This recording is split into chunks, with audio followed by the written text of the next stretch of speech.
থোকায় থোকায় চলছে লোভনীয় কুল, যা দেখে শুধু জিভে জলই আসে না, বাগানের মুখে ফোটে হাসিও। টক মিষ্টি এই কুলের আগমনে এখন ব্যস্ত সময় কাটছে তাদের।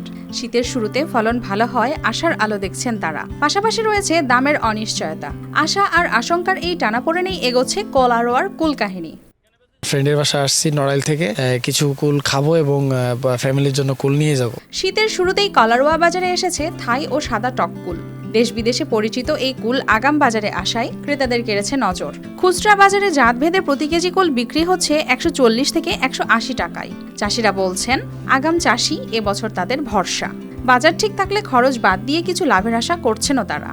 এবছর আবহাওয়া অনুকূলে থাকায় কুলের দাগ কম, সংরক্ষণও ভালো। কিছুদিন পর সিজন শুরু হলে দাম কিছুটা কমলেও বিক্রি বাড়বে বলে আশা করছেন তারা। আমাদের কলারোয়ার কুলটা অনেক সুস্বাদু এবং কলারোয়ার কুলটার সারা বাংলাদেশে নাম আছে। এখন যে দাম আছে, দামটা ছিল বেশ ভালো। এখন প্রতিদিন 20 টাকা 25 টাকা কমে যাচ্ছে কেজিতে।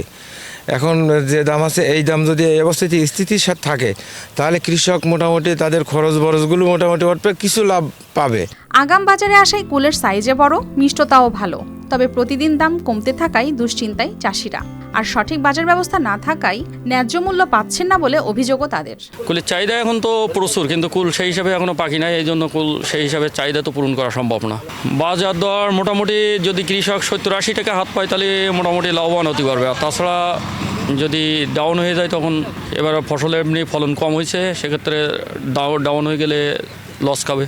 এবছর আবহাওয়া চাষিদের অনুকূলে থাকায় কুলের ফলন ও গুণগত মান দুটোই সন্তোষজনক। তাছাড়া উন্নত জাত, সঠিক সার ও কীটনাশক ব্যবহারে জোর দেয়ায় চাষিরা দেখছেন লাভের মুখ।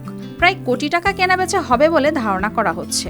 কলারোয়ার কুলের সুনাম ধরে রাখতে রপ্তানি বাড়াতে সহায়তা দেবে বলে জানিয়েছেন কৃষি বিভাগ। উল্লেখযোগ্য পরিমাণে এই উপজেলাতে কুল চাষ হয়। এবছর প্রায় 472 হেক্টর জমিতে আমাদের কুলের আবাদ হয়েছে, যেটার লক্ষ্যমাত্রা আমাদের প্রায় 6580 মেট্রিক টন আমরা ধারণা করছি এবার উৎপাদিত হবে, যদি আমাদের আবহাওয়াটা অনুকূলে থাকে।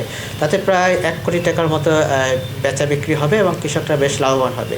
আগাম কুলে চাষিদের চোখে স্বস্তি, তবে বাজার স্থির না থাকায় অনিশ্চয়তা কাটেনি এখনও।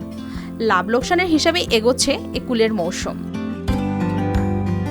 News desk, RTV।